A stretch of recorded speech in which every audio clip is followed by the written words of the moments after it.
Welcome into episode 602 of the Skate Podcast. I am Brian DeFelice, joined by Bridget Prue. No Scott McLaughlin doesn't want to be with us today. He said that to us last time we saw him. He said, I'm out. I'm going away for a week. I'll see you guys later. Yeah, he said, don't bother me. So you want to text him right now? Yeah, FaceTime him, get him on. Yeah. I actually have Scott kind of to blame as to why I was a minute or two late joining you when you sent the link, because I mentioned to you before we started recording that I was distracted watching like pizza reviews and whatnot, and the reason is because on Twitter there was a Dave Portnoy pizza review of a place in Billerica, which by the way looked phenomenal. And I told you my brother's getting married in like 6 weeks, so I can't be going crazy with the pizza, but it's my kryptonite. And Scott quote tweeted it and confirming how good this place was, because his dad's auto body, or I think it was an auto body shop, is right next door. And I wouldn't have seen any of this pizza nonsense had Scott not quote tweeted. So Scott is kind of affecting this show. Yeah, you know where else? From afar. No, I'm all for blaming Scott, by the way, just for the record. But you know where else he reviewed? Briggs. Yes, I saw that because Lauren was telling me about that, and it was like a 7 or something. Even a 6, but like he gave like the worst reasons ever. I was like, you know what? I feel like you didn't really try on this review, but anyway, I was a little bit just. Briggs is a category of it's Greek pizza. Greek pizza, yeah. If you've had one slice of Greek pizza, you've had them all. Like I feel like he got pineapple pizza there. I'm like, what are we doing? You can't rate this place off of pineapple pizza. It's not what they do. You can't do what anybody does. Like, I don't think anybody's like, come try our pineapple pizza. Like, no. Yeah. Get like feta or I don't know. Get feta. Give me. Listen, in my opinion, here are the acceptable pizza. I'll tell you my favorite. Toppings. Go ahead. My favorite is like fig prosciutto. Oh, Bridget. So you're just going bougie on me. Here's what you're doing, right? Yeah. Let me guess. You're a hot honey fan as well. I like hot honey pepperoni. Yeah, that is good. I will give it that.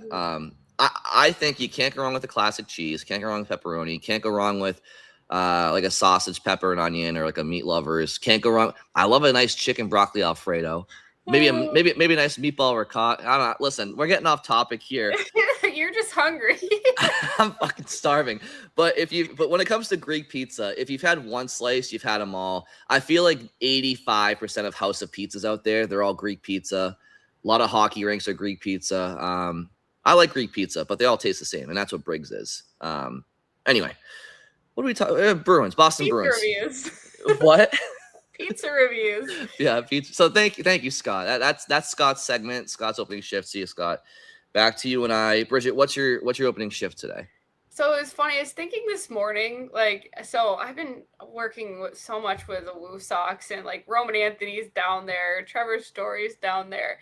I feel like I could have like 7 opening shifts that were like for a Red Sox podcast, but like here we are in the summer for the Bruins, and I'm like, I was like, I get like a legit scoop on Roman Anthony last night and Trevor, and I just like, I don't have an outlet for it, and none of my Twitter followers give a crap about what I tweet. Break it here. I don't care. No, I had 1 like on my tweet about Trevor Story last night. It's like he almost got re-injured and whatever.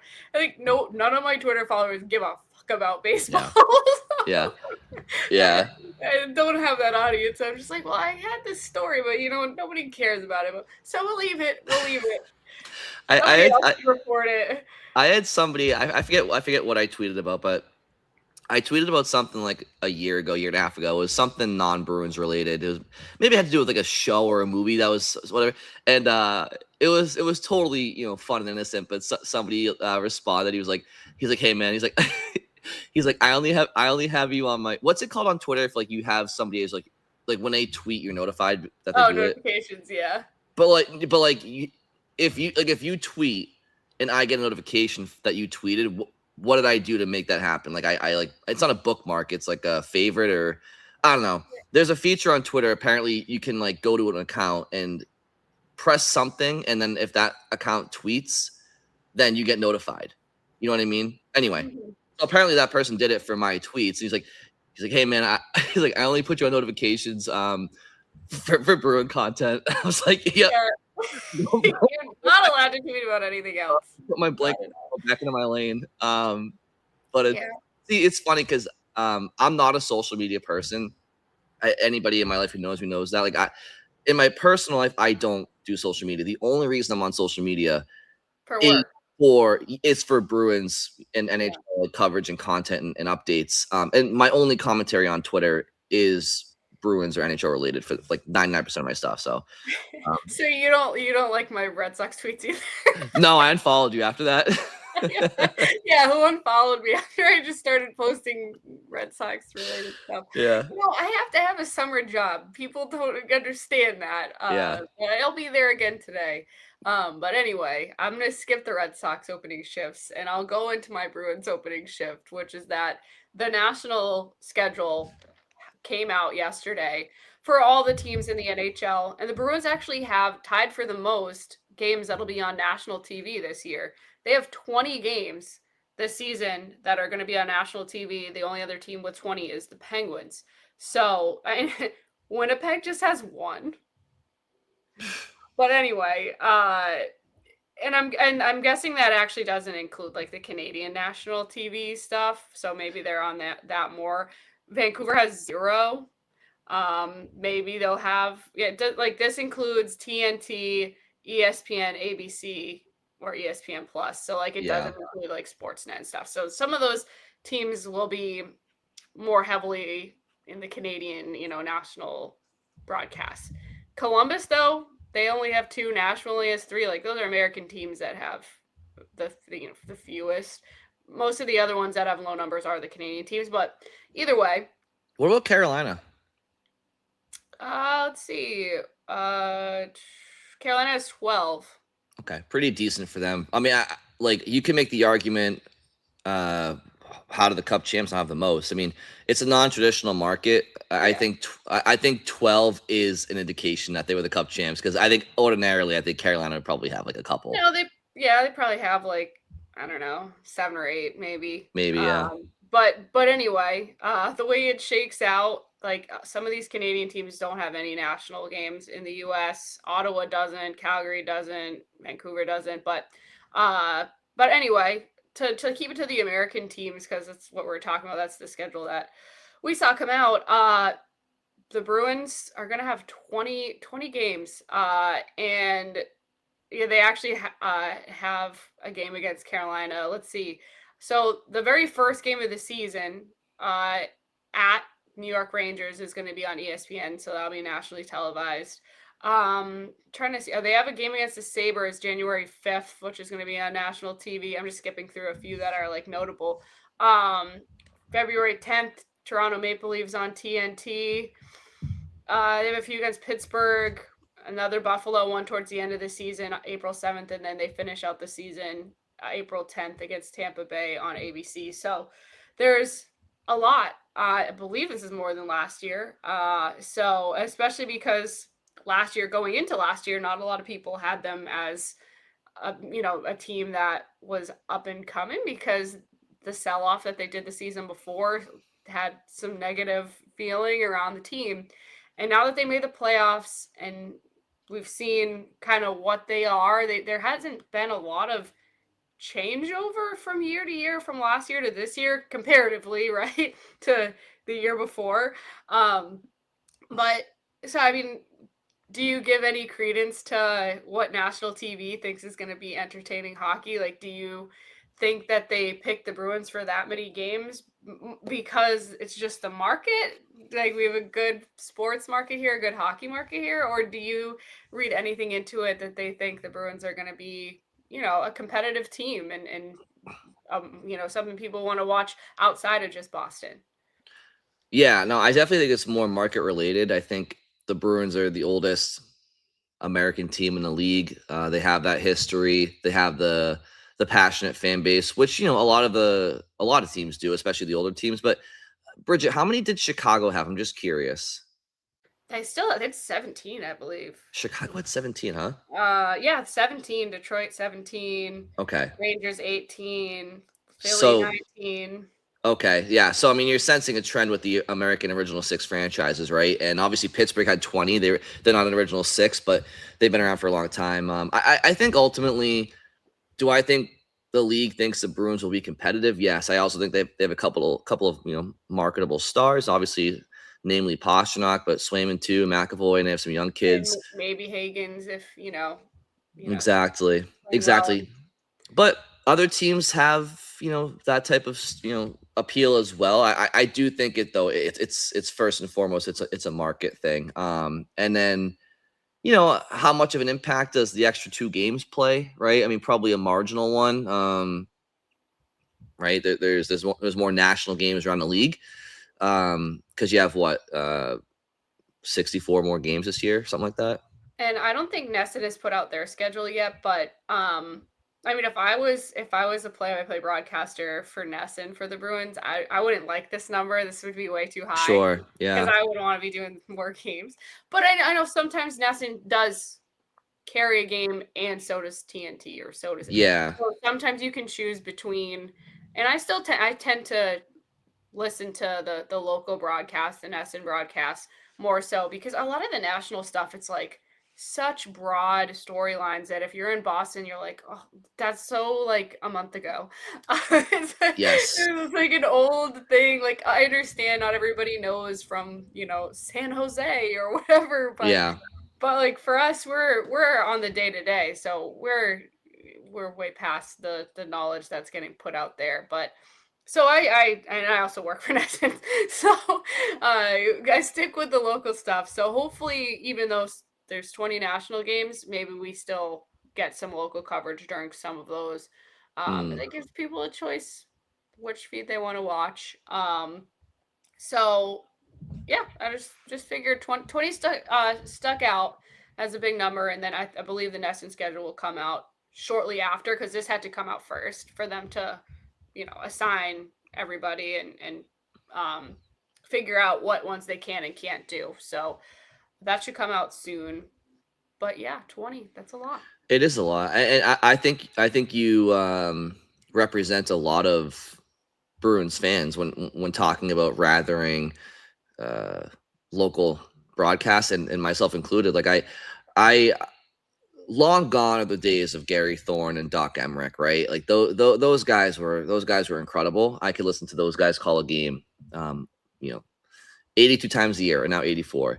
But now, like when it comes to you mentioned it, like the local broadcasts, like Andy Brickley and Barry Peterson and Billy Jaffe and all the guys that they have on the panel, Dale, Sophia, Judd for sure. And even on the radio side, like I know that we're not talking about TV here, but like you always prefer the local coverage because they're in the trenches all year. They know the ups and downs, They're right? embedded. Like they're Yeah. embedded. Like they travel like Judd and Ryan Johnson and Brick and Bob Beers, like they travel with the team. Hmm. Like they're in Montreal hanging out. Like Yeah.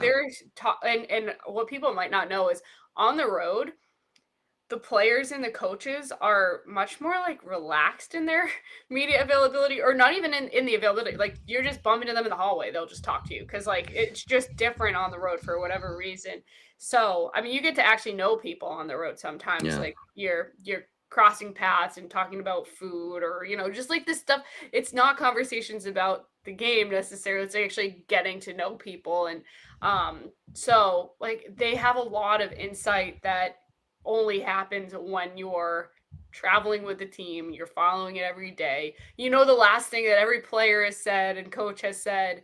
The trends. Like there's so much, and it's not national TV's fault. Like those guys get bounced around to different teams, and you have to Right. hurry up and learn different storylines. I know just like how even just doing that in college hockey, because I get bounced around to a bunch of different teams for my Nesson games. Like it's hard to crash course yourself in what's going on. You Yeah. can never figure out all. You never feel like you're prepped enough.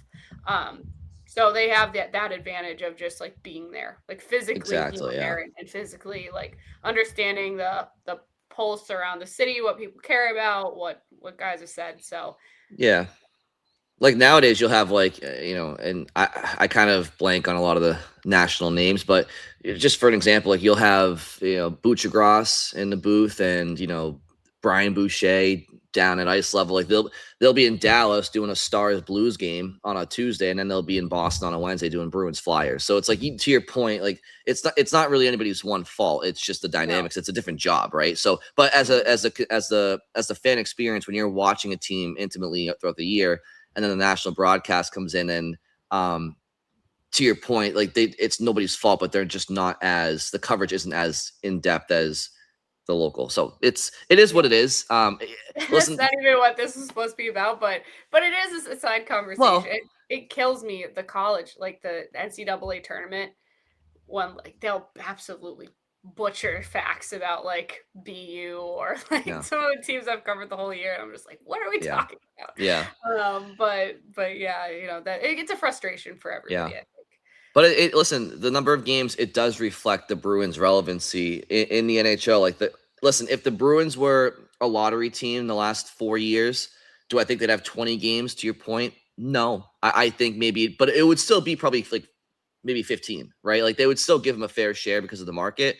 I think the 20 games is a reflection of, okay, yes, they're competitive and they have the market for it, and that's a testament to not just the Bruins organization over the last 100 years, but the fans who year after year show up, whether they're uh, pissed off at the team or not. Like, people care, they're passionate, and I think it's a reflection on the region and the fan base as much as it is the actual team, because they're connected. So And when I get hired by ESPN, we'll have to redact this episode. So just know, is it 606? yeah, right, right. Yeah.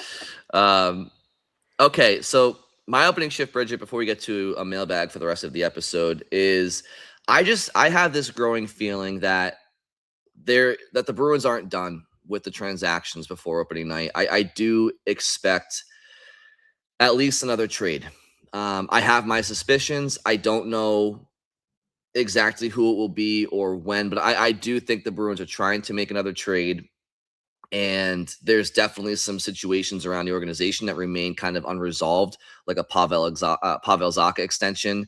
Um, like I would like, in a perfect world, I think I would like to see the Bruins extend Zacha 5-6 years, whatever, 6.5 million, 7 million AAV, and uh, trade protection relinquishes somewhere in the midway point of that contract, right? Maybe it's like a full no move for a couple of years, but then at year 3 or 4, it's modified no trade, and then by the time it's year 5, 6, it's or whatever, it's like you can pretty much get traded anywhere. Something like that would make a lot of sense. And Zacha's making 4.75 right now. So even if you were to get a pay increase to like 7 million or 6.5 million, he's getting a really solid pay increase. And with the cap rising, it would still be a very fair team deal in terms of percentage of the cap. So I'm not saying that the player and his representatives aren't wanting the world, as you should, but if the Bruins and the player can come to an agreement somewhere around that range, I think it's a no-brainer, right? He's a fixture in your top 6 for the next 2, 3 years, 4 years, and if he has to take a step back at some point and be that veteran, so be it, right? And he's on a fair deal still. Fear. I can't even talk, Bridget. Fair Or deal still. Oh my god, I feel like Scott right now. the time that he said mouses. Yeah. I mean, Okay. to my defense, fair deal still is kind of a tongue twister. There's something about it. Try it. Say it. Give it a shot. Fair deal still. Okay, yeah, you're better than I. But you're a broadcaster, so whatever. Um, another situation out there is Matt Poitras, right? He's an RFA. He's still yet to be signed. Those two guys in particular, and then that cluster F on the back end, right, between a Yoki Haru or a Lorai. Like, I don't think McAvoy's going anywhere. Lindholm's, Zadorov, Borgen, Clifton, they just brought those two in. Brunet, I think they want to see what they have in him. Aspero, Harris, I think those guys would probably clear waivers.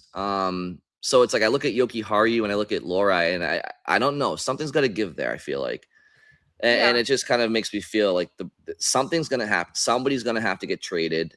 I don't know who it is, but I do have a suspicion that something will happen at some point in the next month. Yeah, well, so here's the thing too. Like you talk about the waivers option and the trade option. Well, who has value in a trade, right? Like think about who might get you something in return that people would even be willing to talk to you about. I don't really know if what you would get for Yoki Haru, right? Could you get a 5th-round pick? Could you get? I don't know what kind of pick that looks like. Lorai probably still fetches you the most of all of those guys that you mentioned.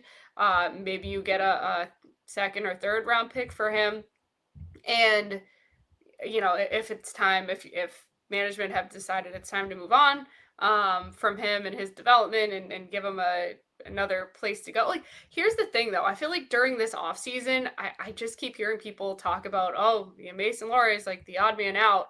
I'm not quite convinced that he is, because if you think about it, he was scratched in the playoffs, but a lot of the season he was in there, and was a regular in the lineup until late in the year and in the playoffs.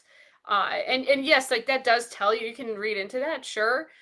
But of the guys that we're talking about, like, oh, which there's too many guys, like who's got to go. I'm still not convinced it's going to be Lorai unless there's somebody that's willing to give them what they want for him. And also Aspero, once he got called up, never went back down last year and got extended, and they liked him and he fits in the system. And so those two guys, I'm like, I kind of feel like they're still going to be here. But then you get down to your Yoki Haru and Harris, and it's like, okay, well, maybe you do just take a risk and just waive those guys at some point if you can't get. But obviously, Brian, Dick, to your point, you're trying to get something for people, but does a 5th-round pick move the needle all that much, or what have you? So, Yeah.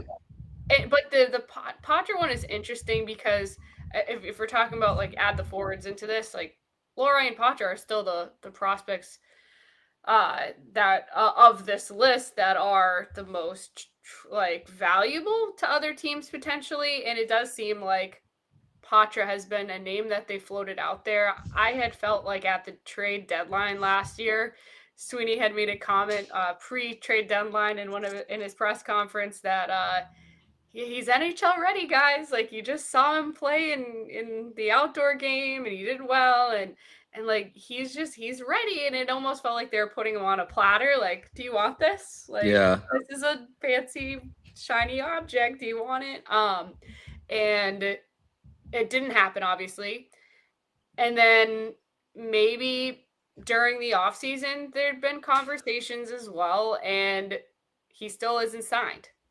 So I think what you're saying, Brian, is like there's going to be at least one shoe to drop probably, and who has the value in a trade, and it kind of feels like Lorai and Poitras are still the guys that would have that value that you didn't want to lose for nothing. Because remember, this season Poitras will have to go through waivers if he gets called up, and he's probably somebody who gets taken, right? And if you Oh yeah. put him down in waivers, like I don't think he's making it through that. So if they don't think he's going to stick the whole year, and they don't want to bury him in Providence either, and kind of screw him over and make him an AHLer for the whole year when he probably deserves better than that, trading seems like an option there.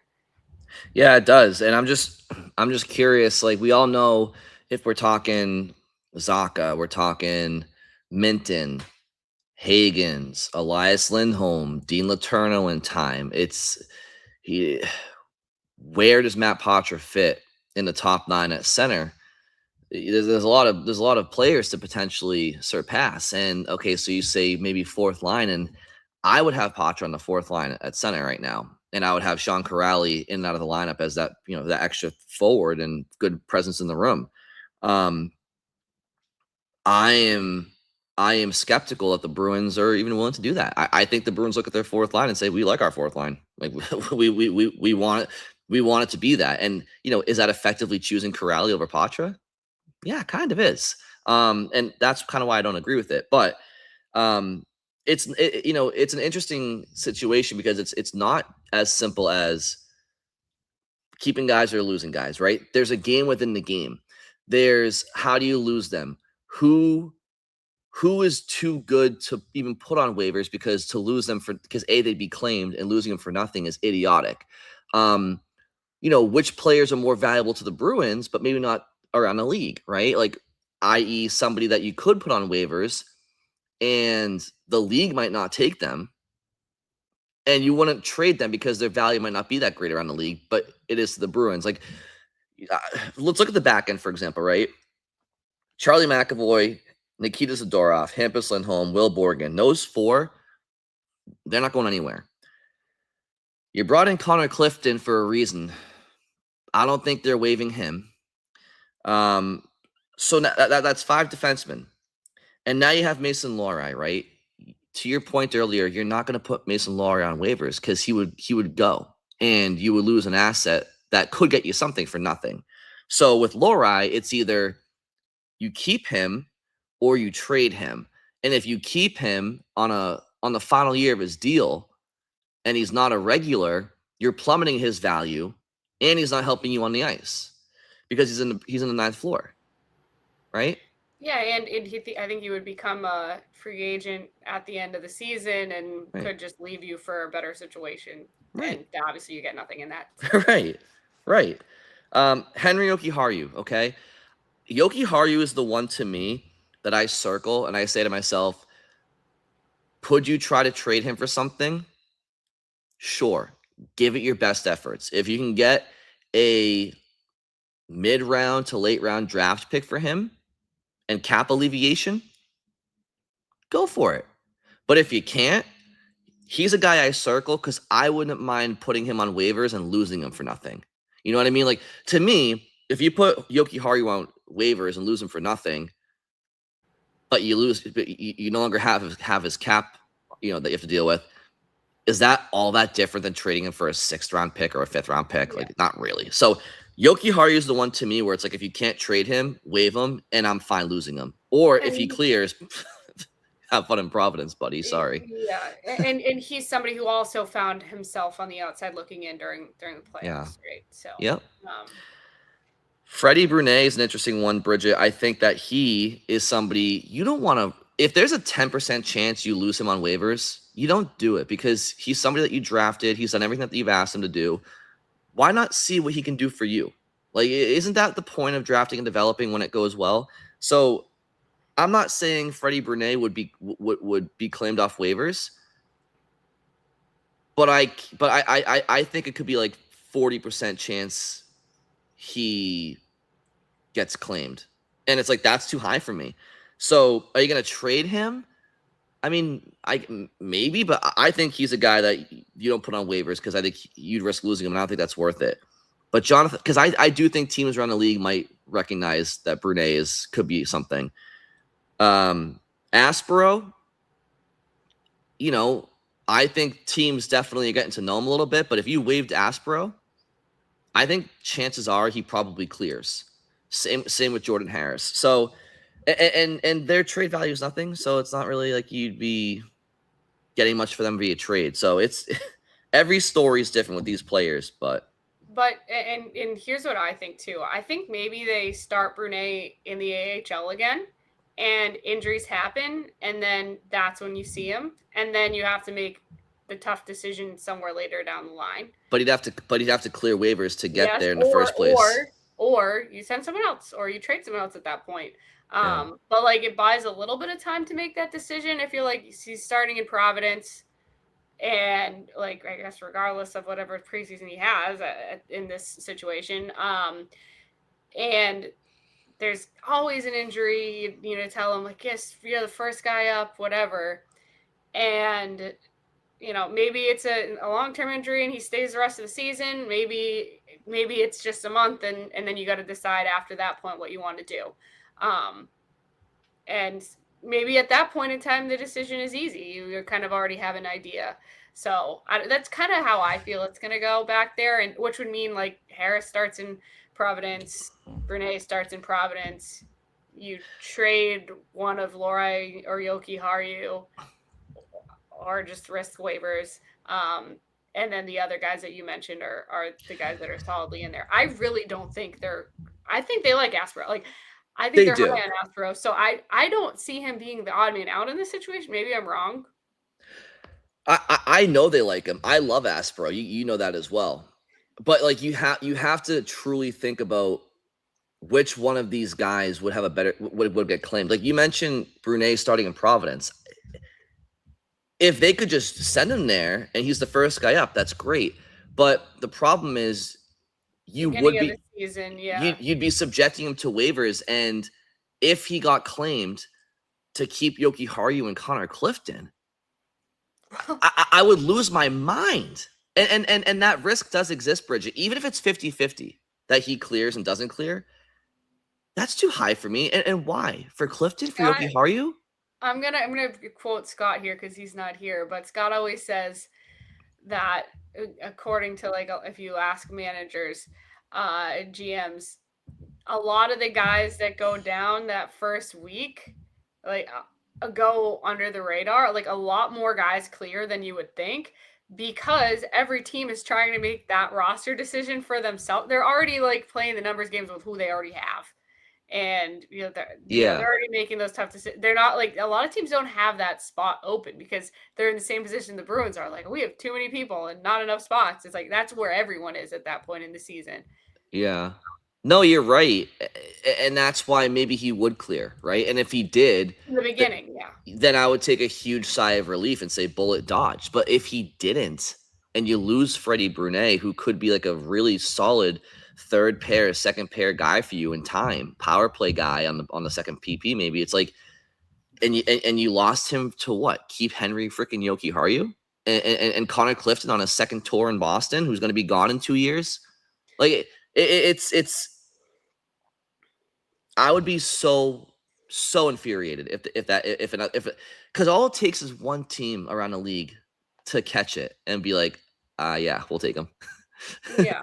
So I don't know. But there's a lot of players that come available on the same day. So I there's know a lot to look at. Like there is. it gets buried. And so and but then like to your point though, like if he gets called up a month in, then he's gonna be more noticeably on the waiver wire. But Yeah. I mean and then if you had any final thoughts on the Poitras part of it, that's another person that just feels like if he in the beginning of the season, if he's on waivers, like you're probably so. But I mean, I'll throw the Scott comment back to you though. Like a lot of now, granted, I think he would be taken for More sure. likely to be taken than Brunet. He would be, but let's be honest though. Like here in Boston, we know who Matt Poitras is and what he could be.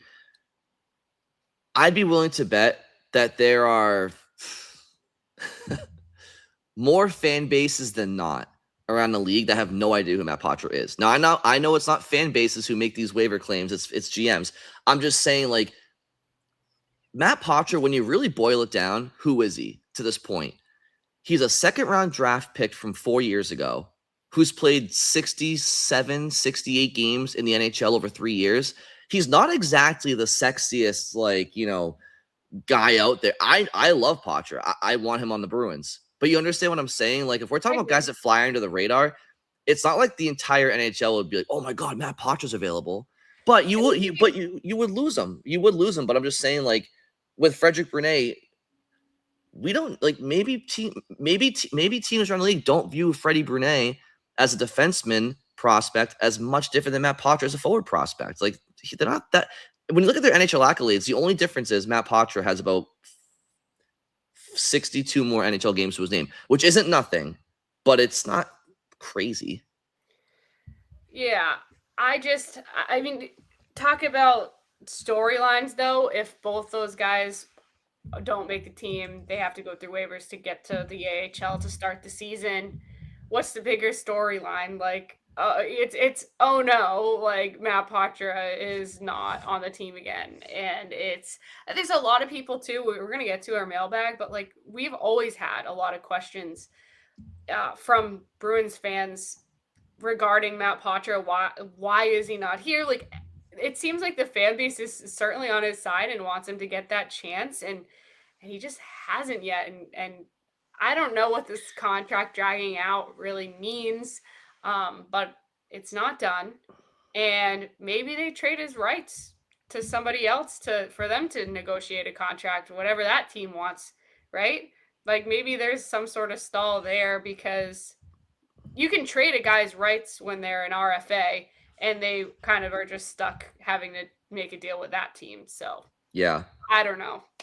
Yeah, it'll be interesting to see how it all plays out. It really will be. I mean, like on the back end, so you got 10 defense. I know McAvoy's suspended for 6 games, but you got 10 defensemen, right? You got McAvoy, Zadorov, Lindholm, Borgen, Clifton, Lohrei, Jokiharju, Brunet, Aspero, Harris. I think with all of those guys, whether it's trade or free agency, trade or waivers, see a Jokiharju. So now you're down to 9. And then I think you waive Jordan Harris. He clears down to 8. And then it's like Lohrei, Brunet, and Aspero for, the 6 and 7 spots. Yeah. And one of those guys has to be put on waivers if Lohrei is still around, which, so that to me is like the easiest path to finding out who's the one guy you're going to waive. Because you waive Harris, and I think you trade away Jokiharju. And then it's like, okay, what are we doing with Lohrei, Brunet, and Aspero? We're keeping 2 of them. Which one do we think is most likely to, you're not going to waive Lohrei, obviously. So it's either trade him or keep him. So now you're talking about Aspero versus Brunet to waive. Which guy would be more likely to clear? And I really don't know the answer to that. I know probably Brunet.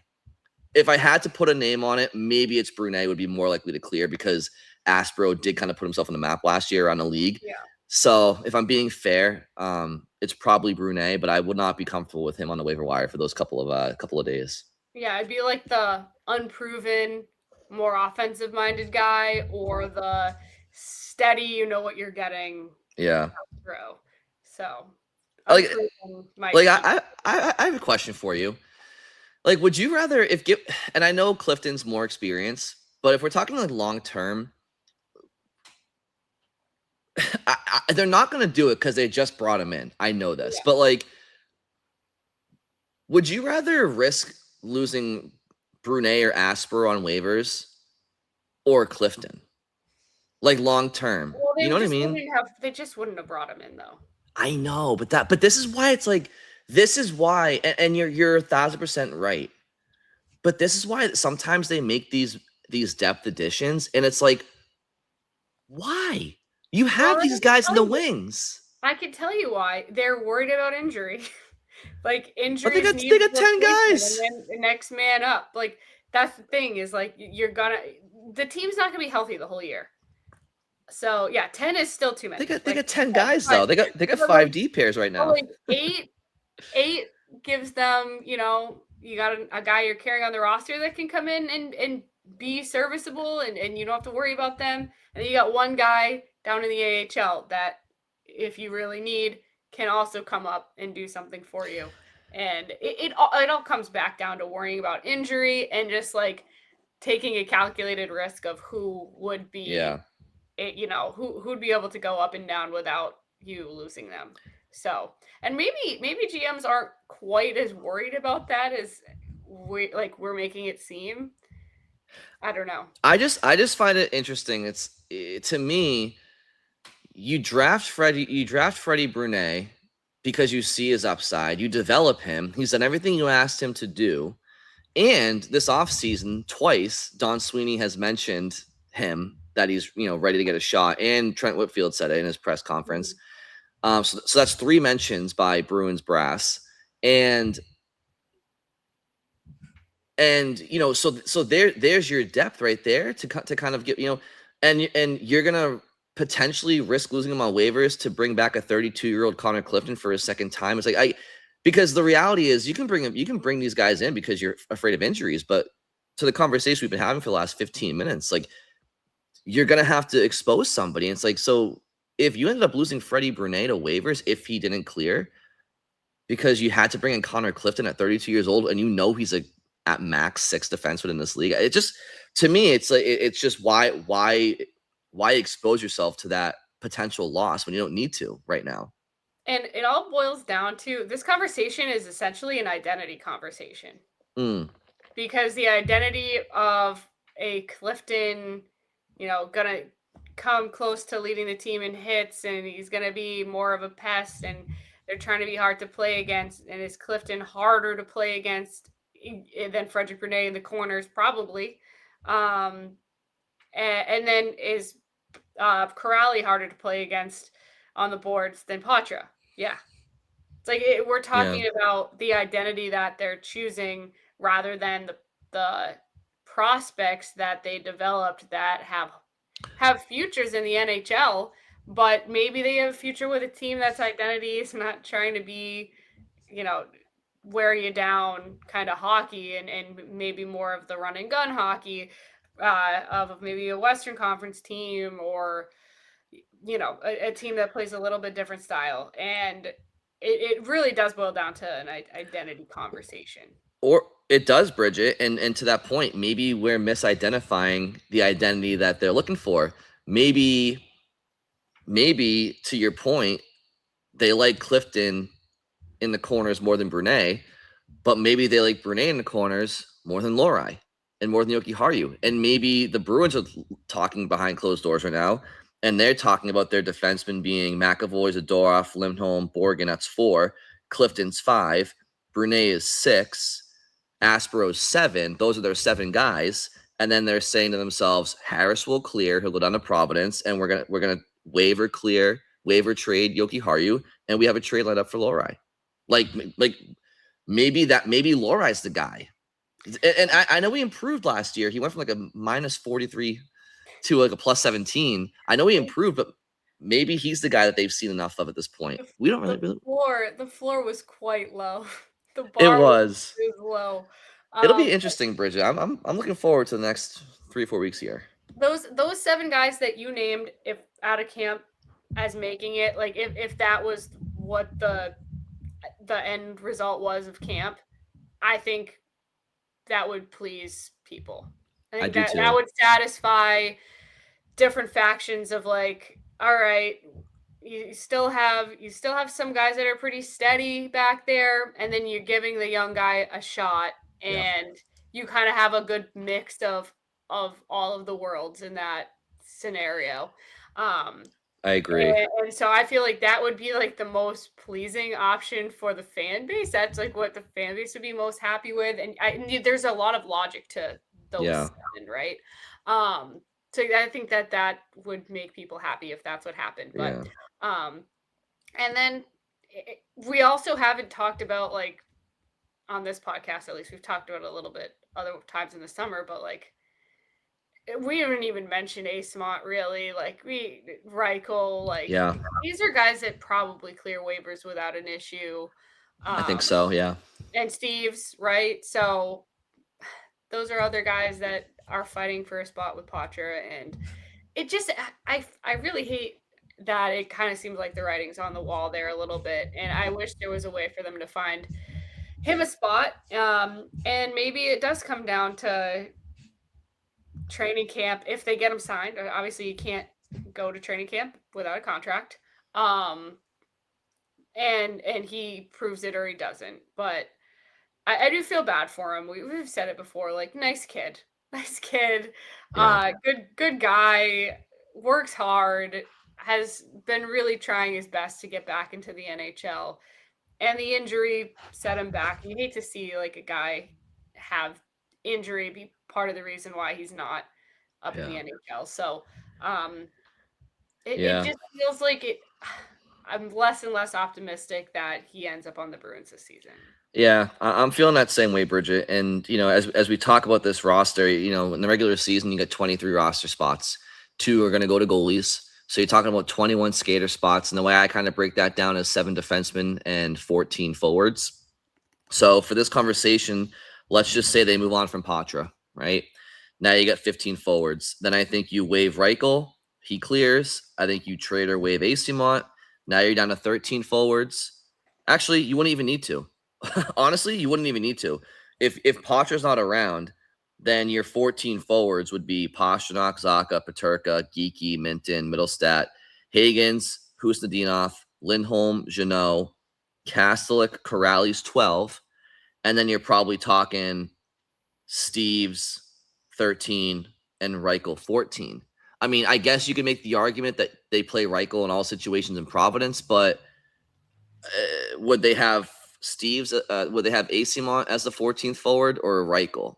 Probably Reichel because he brings something different than Steves. That way you have two different extra forwards, a 13th forward in Steves, who's like a grinder type guy, and then a more skill.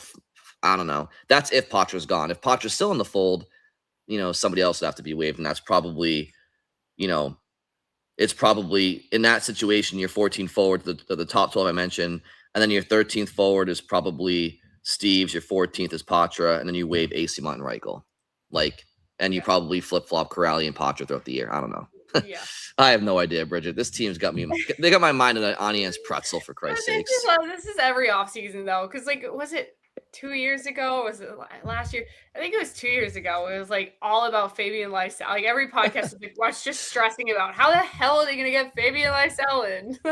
So that's what it is. Every offseason, it's always at least one prospect. We're like, what the hell's going to happen? Why are they not looking at this person more? It's the value. And now that Lysell's out of the organization, it'll be interesting to see if those takes were right or just wrong, who had the evaluation correct, if he has success. But he went to a team that's pretty stacked. He went to Colorado. I don't know. Him and Markov both ended up in Colorado. Yeah. So, if this stop or maybe even another stop along the way for him, he actually finds his footing, then there's could be maybe fair criticism as to why he didn't, end up here. But at this point, it does kind of feel like that was the end of the experiment, and it ended right around the time it felt like it would. So yeah, there's hindsight will be, it'll be clear in 3 years or something. If he's playing in Sweden and not in the NHL anymore, it's all right, well, that was probably the correct evaluation. Yeah. And who knows? Maybe we're talking about this with Poitras at some point. Well, to that point, Bridget, let's go to this. This is kind of in theme. So let's go to this question from Joe, who says, listen to your last podcast. Great discussion. Disagreed on a few points. So I have a few questions based on that for a mailbag. If Bruin and Poitras, in Kim Neely's view, don't earn jobs, but the Bruins don't want to waive them because they know they would lose them for another team, how is sitting on the ninth floor going to help them? They need consistent ice time to continue to develop and be better players, hopefully for the Bruins. If you aren't going to use them and give them that chance, I feel they should just waive them so they can develop and have a career elsewhere. I would have a real problem if they hurt these kids' careers just for the hell of it because of Sweeney's poor roster management. So Bridget, do you want to take that one to start here? Yeah. So I get what you're saying.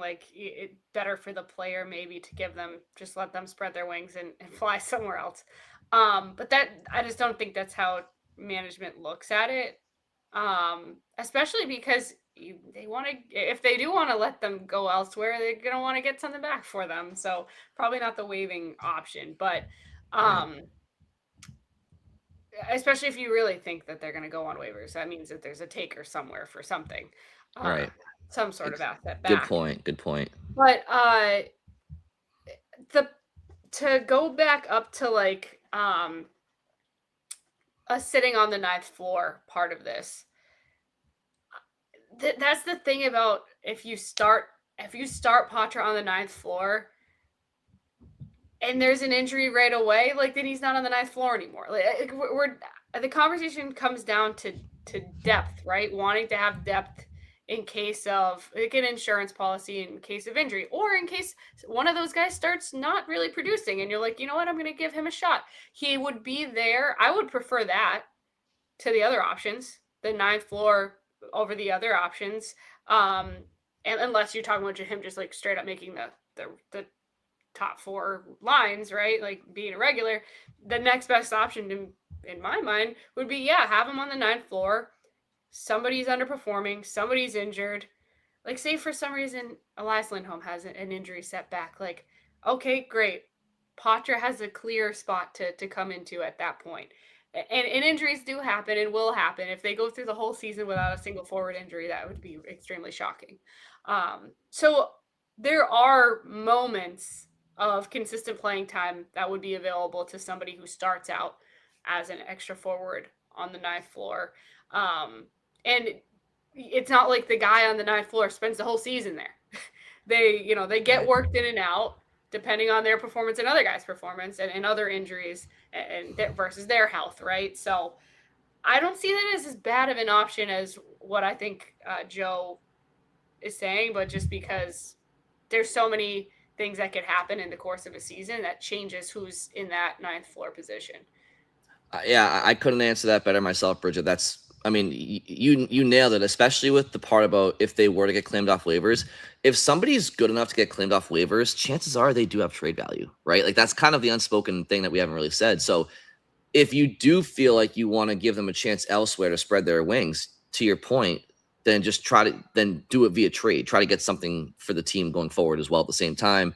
And I couldn't agree more about the 9th floor element to it. There's always injuries and there's always underperformance and there's always rotations. So that wouldn't be a problem. The reason why when we were talking about Lohrei, or at least when I was talking about Lohrei, I said if he's on the 9th floor, it's not going to help. Like, that's not ideal for him or the team. And I was talking about that from a trade value perspective in the final year of his deal. Like if you ever wanted to trade Lohrei mid-season and he's on and off the 9th floor constantly, it just wouldn't help his trade value. But you're talking about opportunity, how like you want to just be on the 9th floor all year. So I appreciate, and as do you, Joe's question. If the Bruins want to give them a chance to, then just don't let them go for free, right? That's just and then 9th floor is better than just not being in Boston at all. And as we know, they would have to, if you want to give them ice time in Providence, they would have to clear waivers, right? And we just don't think that those players would. Certainly not Poitras. They have aged out of it, so. Yep. Let's go to Bridget. I feel like you'll like this question from East Bay Brian. The one that you sent in? Yes. Yeah. Okay. A big story that isn't really talked about, as far as I've heard, is that Michael DiPietro is low-key the most important player on the 2026-2027 Bruins. Joonas Korpisalo started 28 games last season, about a third of the 82-game schedule, and wasn't terrible, with a 14-9-6 record, accounting for 34 of the team's 100 points, which is obviously about a third. So I don't know, at that Marco? Is that at that mark? I don't know. I'm not really sure but anyway, long story short, Bridget, he's getting to the point of the importance of the backup goaltender position. And I think East Bay Brian's right. It's not, the backup goaltender does matter. You want to make the playoffs, you need an accountable backup goaltender, especially in today's NHL. So is Michael DiPietro low-key one of the more important players on this team this year? I think, depending on how you look at it, he's certainly, his value is certainly not being talked about enough right now. His role, I would agree. Yeah, I think the reason why we haven't talked about him more is probably because everybody has in the organization, when asked about him, has reassured us that he's gonna fit in perfectly fine, right? Like it's all of this like, oh, there's no need to worry. And his track record in Providence, it does not have us questioning, right? Like he's won MVP. He won MVP last year. He won goalie of the year 2 years in a row. Like his track record in the AHL, but proves that he's pretty solid, right, at that level. And everybody else has told us. Trent Whitfield told us a few weeks ago when he was introduced, this guy is an NHL player. There's going to be no transition issues for him. He's going to fit in fine. And clearly that's the same thing that Sweeney and Neely think, because they've traded away Korpisalo and in favor of DiPietro, and not necessarily maybe thinking that he's going to be way better, but if he can at least be the same thing or maybe slightly better, that's a win, right? And the real thing that they're hedging, like that they're gambling, I guess, risking, is that, I mean, obviously he's unproven, but they're risking that they don't know what would happen, I guess, if, say, his workload is not a third of the season because swimming gets hurt at some point, and now he has to play half the season because he's kind of come in for a month or so with, like, while swimming heals or whatever. So that, in that case, I think maybe you feel more comfortable with Corpusalo, like East Bay Brian is saying, because he's got NHL experience. He's like, you know, maybe just has a little bit more maturity because he's been there before. But it really is. It's an unknown, right? It's an unknown for the season because he's been great in the AHL. Sometimes that translates, sometimes it doesn't. But the Bruins have developed a lot of good goalies that went on to play well for other teams. Brendan Bussey just won a Stanley Cup. But they've developed good goaltending. So it almost feels like the reason people don't talk about it is because there's like just a general confidence in the way that he's coming up.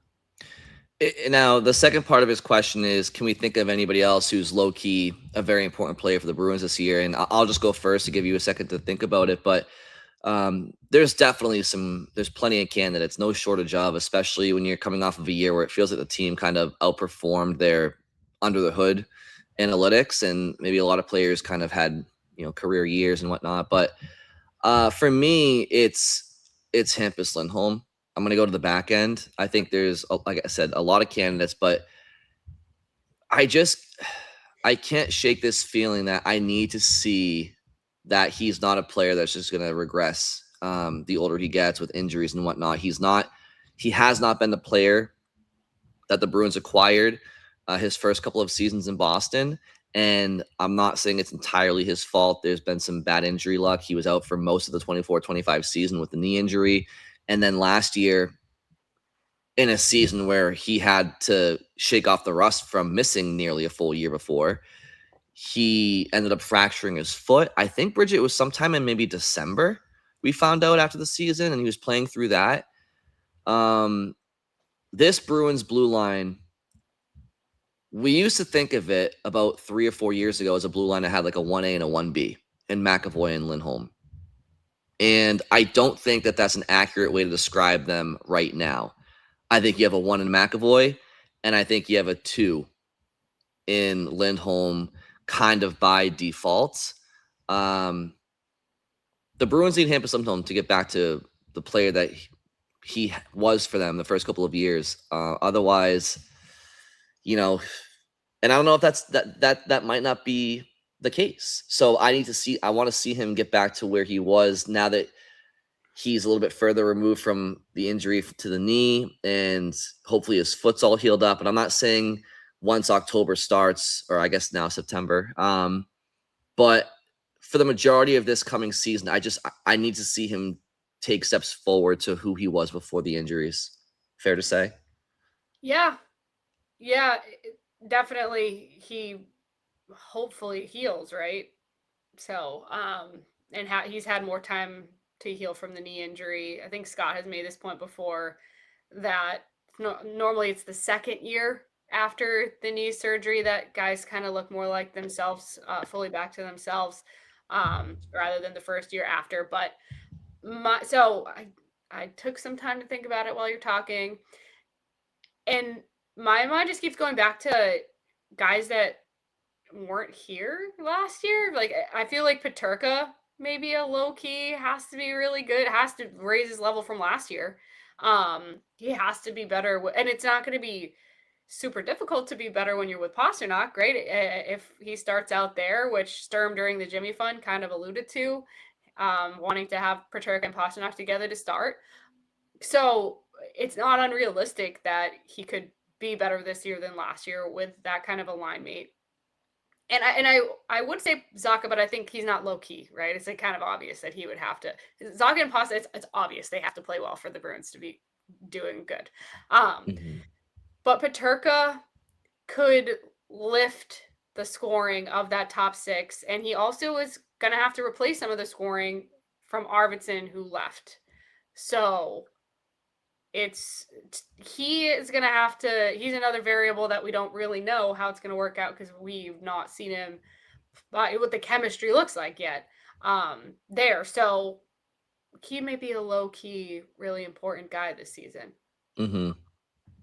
For sure, yeah. And I think big picture, I think that the young players, right? Like you have to see, just in general, you have to see the promise with these kids, just big picture, right? And I think that extends to whenever Dean Letourneau enters the league. I think it extends to whenever Will Zellers enters the league. Like we need to see as a fan base and the Bruins as an organization have to see what type of hands they're in beyond the David Pastrnak, Charlie McAvoy era, whenever those come to an end.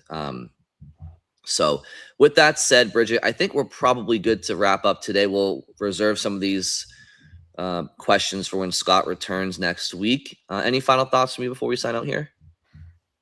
No, I mean, if you're looking for Red Sox coverage, just,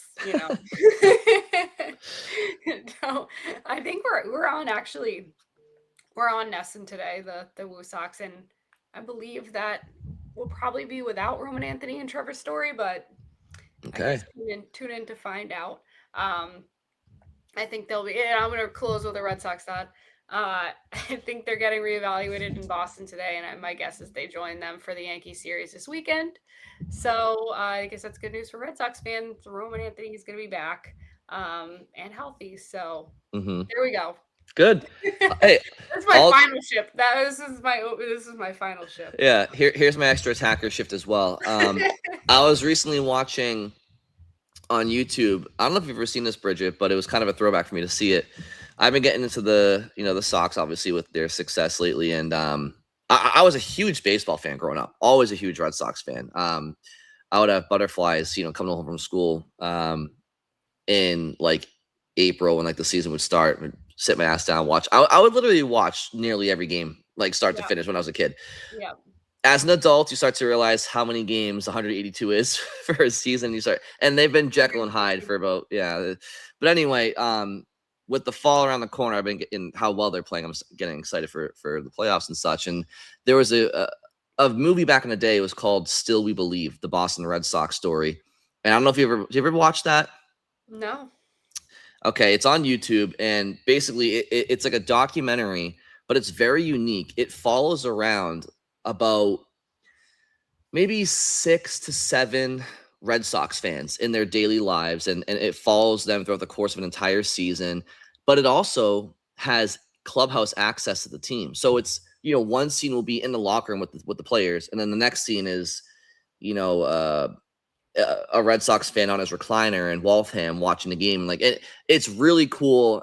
In fact, one of the guys was calling on his mobile phone at the time. He was calling into WEEI back in the day, and it was funny. But anyway, that's the season they lost to the Yankees in Game 7 of the ALCS in 03, the Aaron Boone home run.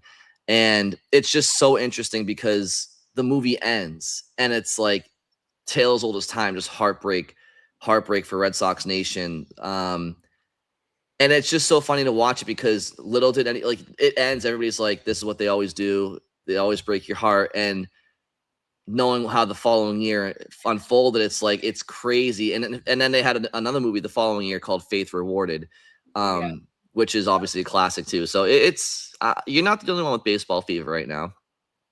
Hey, I just happen to know things, right? I was in the locker room last night.